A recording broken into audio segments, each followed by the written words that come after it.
আসসালামু আলাইকুম, সবাই কেমন আছেন? আজকে পেঁপে ভাজি করলাম অন্যরকমভাবে একটু।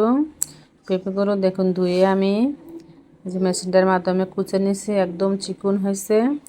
এখন একটা কড়াইয়ের মধ্যে পরিমাণ মতো তেল দিয়ে দিলাম পরিমাণ মতো লবণ, তারপর দিয়ে দিব পেঁয়াজ বাটা, তারপরে এখানে আমি দিয়ে দিব একটু আদা বাটা, রসুন বাটা আমি একসাথেই বেটে নিয়েছি অল্প পরিমাণে। তারপর দিয়ে দিলাম এখানে আমি দারচিনি বেটে দিছি একটু, তারপরে একটু দিয়ে দিলাম হলুদের গুঁড়া, এখানে মরিচের গুঁড়া দিব না।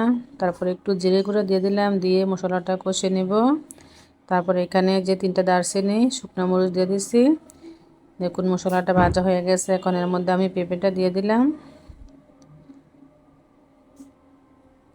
প্রত্যেকে একবার এভাবে ভাজি করে দেখেন, অন্য আর কিছু লাগবে না।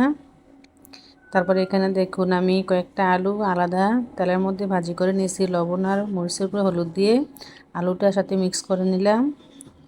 খুবই মজার একটা ভাজি। তারপর 3টা কাঁচামরিচও দিয়ে দিলাম, জাল যে যেমন খান না ওরকম মরিচ দিবেন। খুবই মজা হয়েছে, ভাজিটা একদম শুকনো শুকনো করে নিয়েছি। একবার ভাজিটা না খেলে বুঝবেন না যে এত মজার ভাজি। গরম ভাত দিয়ে খেতে খুবই মজা লাগছে ভাজিটা। আমি আজকে ফার্স্ট ভাজি করলাম।